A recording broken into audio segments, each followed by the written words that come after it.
to the GPT-4 Developer Demo Livestream. Honestly, it's kind of hard for me to believe that this day is here. OpenAI has been building this technology really since we started the company, but for the past 2 years, we've been really focused on delivering GPT-4.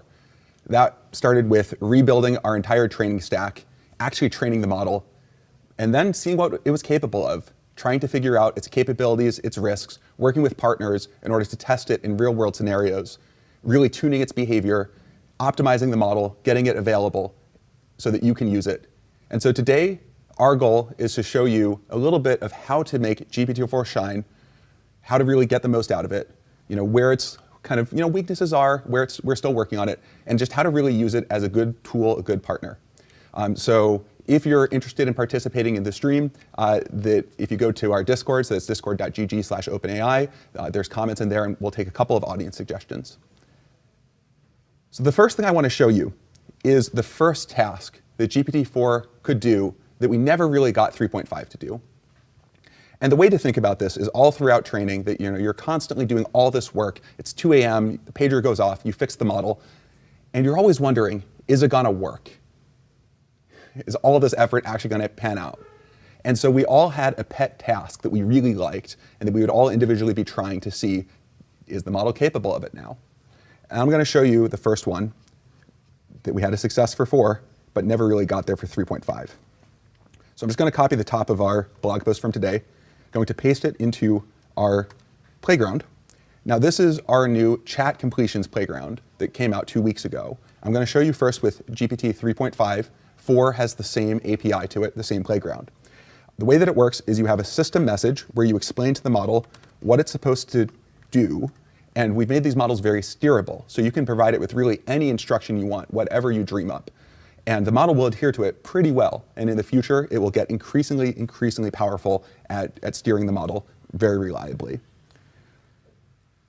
You can then paste whatever you want as a user. The model will return messages as an assistant. And the way to think of it is that we're moving away from sort of just raw text in, raw text out, where you can't tell where different parts of the conversation come from, but towards this much more structured format that gives the model the opportunity to know, well, this is the user asking me to do something that the developer didn't intend. I should listen to the developer here. All right, so now time to actually show you the task that I'm referring to. So everyone's familiar with summarize this, let's say, article into a sentence, okay? Getting a little more specific, but where every word begins with G. So this is 3.5. Let's see what it does. Yeah, it kind of didn't even try. Just gave up on the task. This is pretty typical for 3.5 trying to do this particular kind of task. If it's sort of a very kind of stilted article or something like that, maybe it can succeed. But for the most part, 3.5 just gives up. But let's try the exact same prompt, the exact same system message in GPT-4. So kind of borderline whether you want to count AI or not. But so let's say AI doesn't count. That's cheating.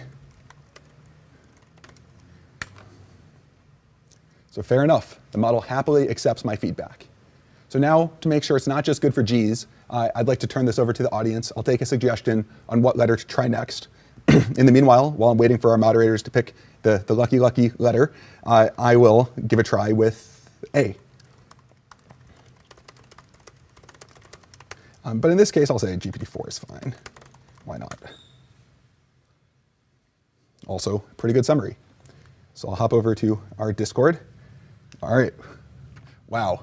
People are being a little ambitious here. I'm really trying to put the model through the paces. We're going to try Q. Which, if you think about this for a moment, I want the audience to really think about how would you do a summary of this article that all starts with Q. It's not easy.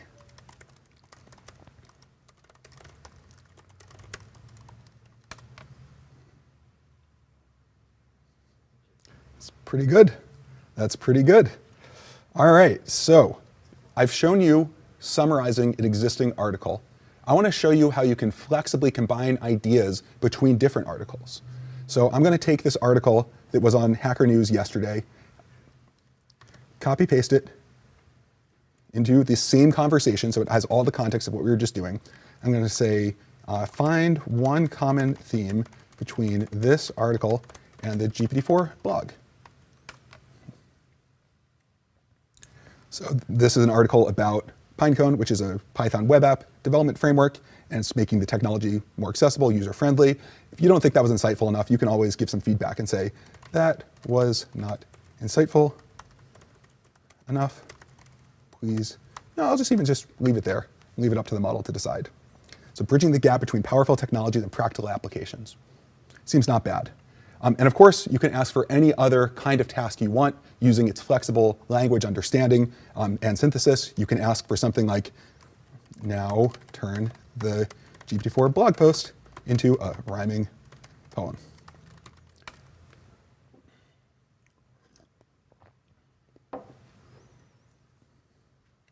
Picked up on OpenAI evals, open source for all, helping to guide answering the call, which, by the way, if you'd like to contribute to this model, please give us evals. We have an open source evaluation framework that will help us guide and all of our users understand what the model is capable of and to take it to the next level. So there we go. This is consuming existing content using GPT-4 with a little bit of creativity on top. But next, I want to show you how to build with GPT-4. What it's like to create with it as a partner. And so the thing we're going to do is we're going to actually build a Discord bot. I'll build it live and show you the process, show you debugging, show you what the model can do, where its limitations are, and how to work with them in order to sort of achieve new heights. So the first thing I'll do is tell the model that this time it's supposed to be an AI programming assistant. Its job is to write things out in pseudocode first, and then actually write the code.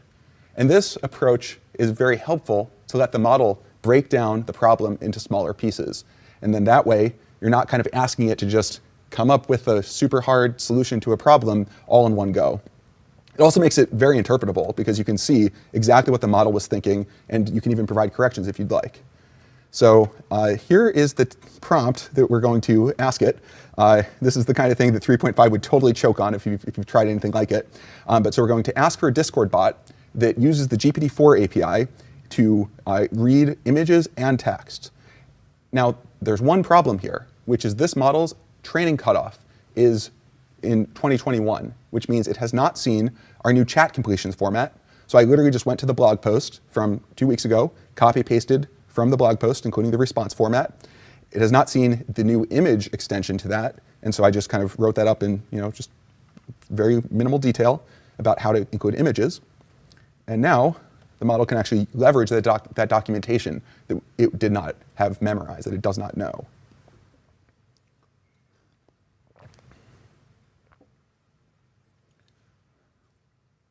And in general, these models are very good at using information that it's been trained on in new ways and synthesizing new content. And you can see that right here, that it actually wrote an entirely new bot. Now, let's actually see if this bot is going to work in practice. So you should always look through the code to get a sense of what it does. Don't run untrusted code from humans or from AIs. And one thing to note is that the Discord API has changed a lot over time. And particularly that there's one feature that has changed a lot since this model was trained. Give it a try. In fact, yes, we are missing the intents keyword. This is something that came out in 2020. So the model does know it exists, but it doesn't know which version of the Discord API we're using. So are we out of luck? Well, not quite. We can just simply paste to the model exactly the error message. Not even going to say, hey, this is from running your code. Could you please fix it? We'll just let it run. And the model says, oh yeah, whoops, the intents argument. Here's the correct code. Now let's give this a try. Once again, kind of making sure that we understand what the code is doing.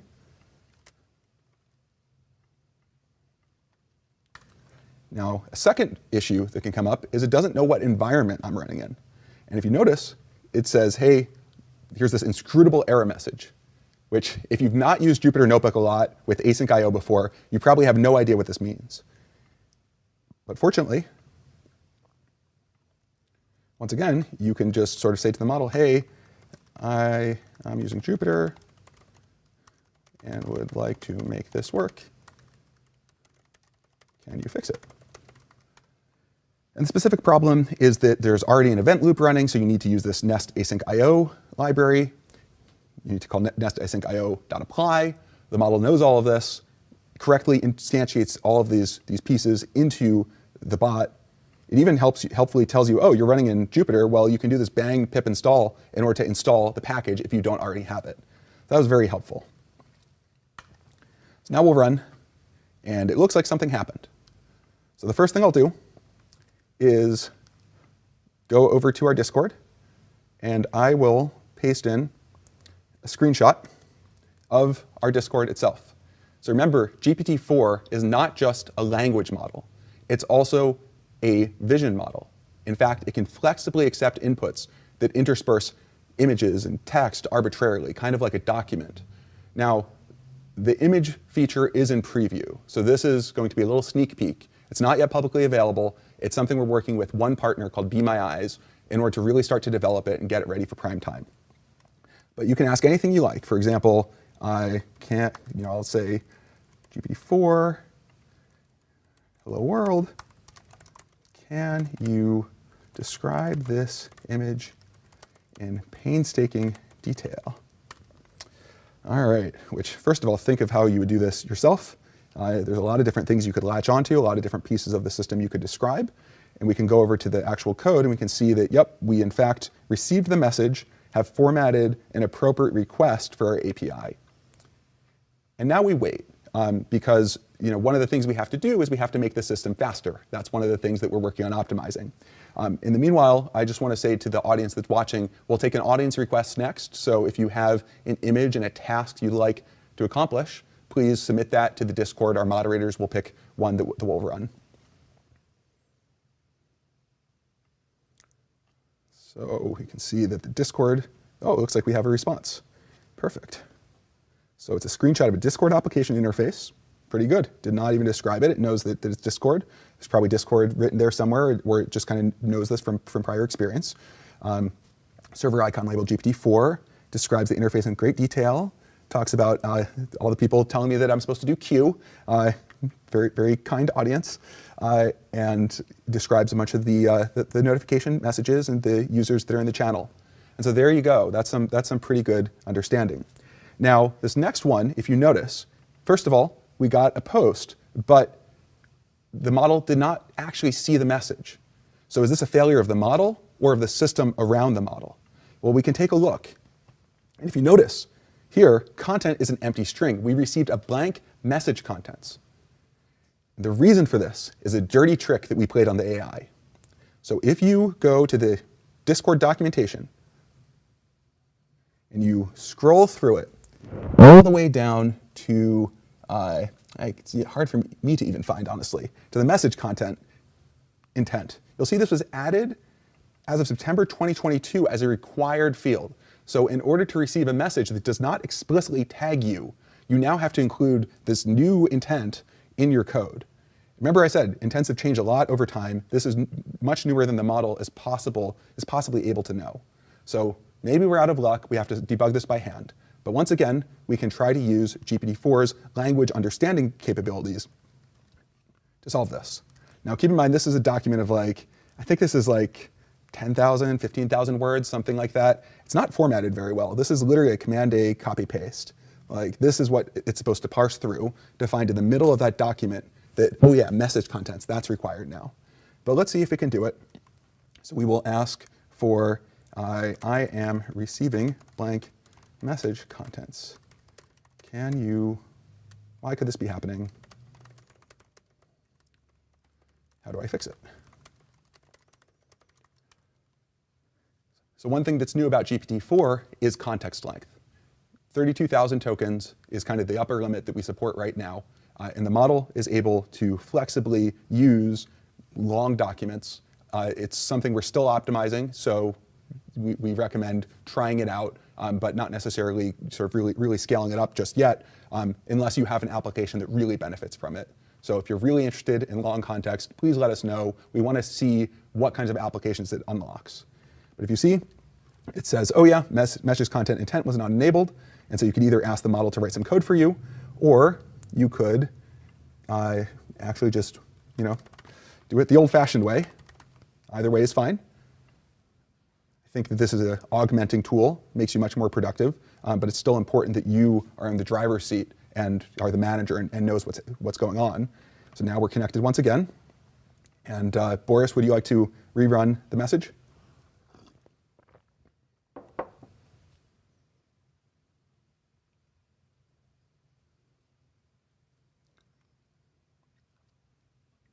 Once again, we can see that we have received it, even though the bot was not explicitly tagged.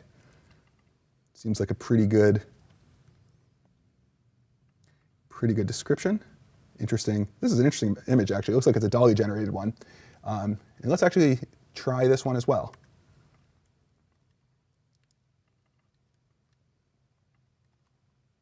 So what's funny about this image? Oh, it's already been submitted.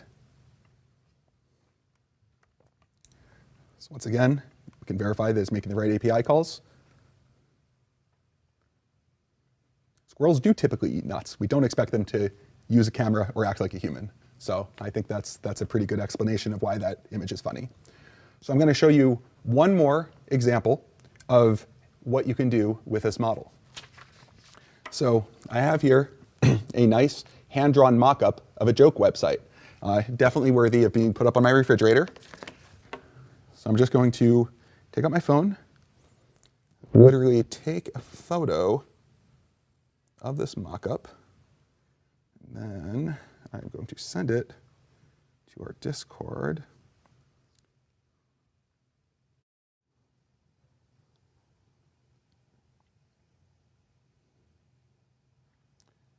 All right, going to send it to our Discord.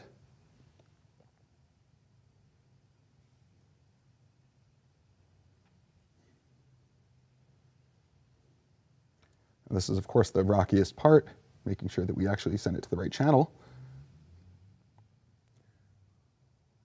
Which, in fact, I think maybe I did not. Sent it to the wrong channel. It's funny, it's always the sort of non-AI parts of these demos that are the hardest part to do.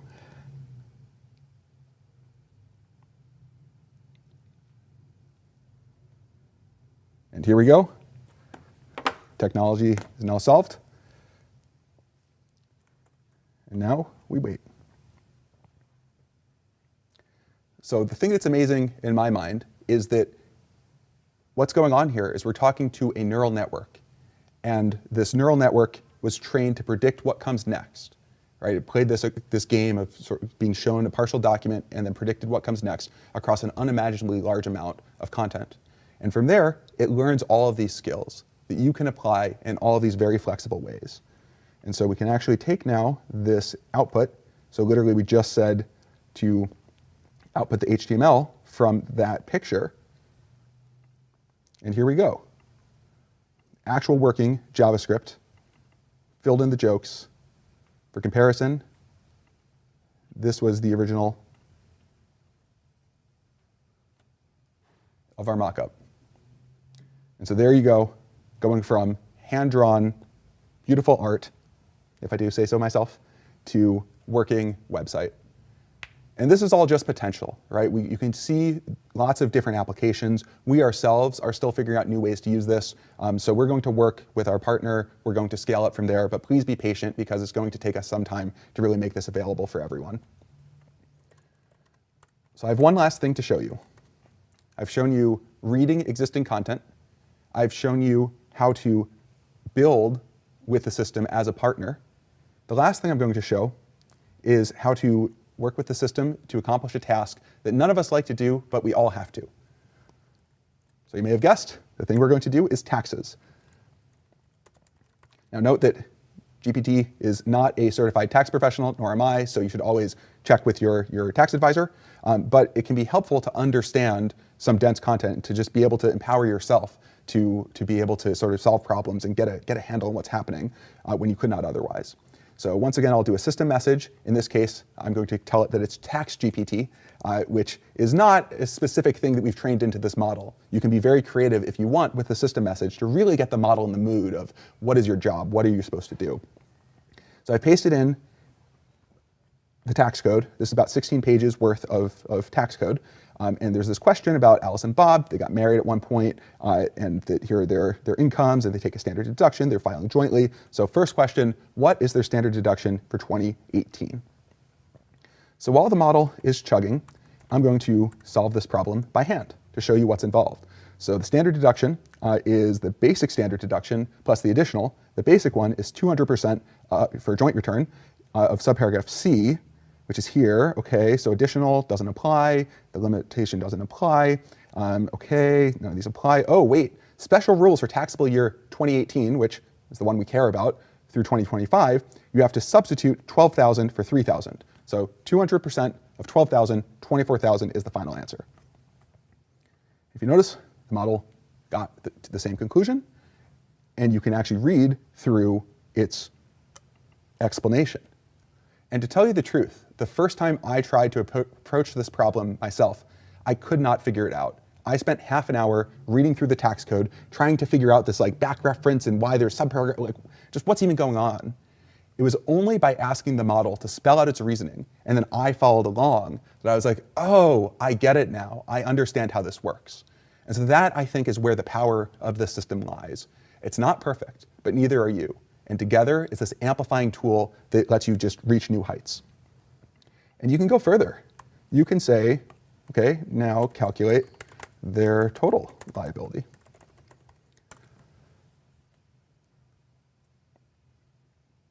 And here we go. It's doing the calculation.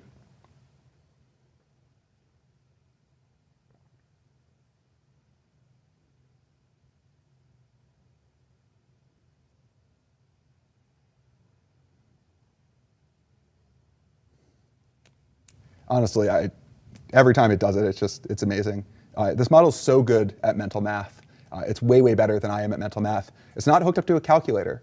Like that's another way that you could really try to enhance these systems.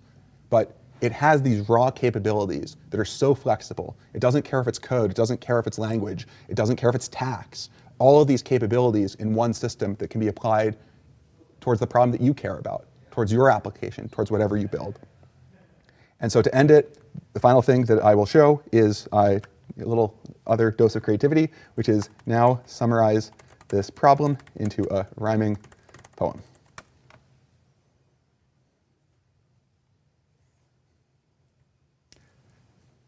And there we go, a beautiful, beautiful poem about doing your taxes. So thank you, everyone, for tuning in. I hope you learned something about what the model can do, how to work with it. And honestly, we're just really excited to see what you're going to build. I've talked about OpenAI evals. Please contribute. We think that this model, improving it, bringing it to the next level, is something that everyone can contribute to, and that we think it can really benefit a lot of people, and we want your help to do that. So thank you very much. We're so excited to see what you're going to build.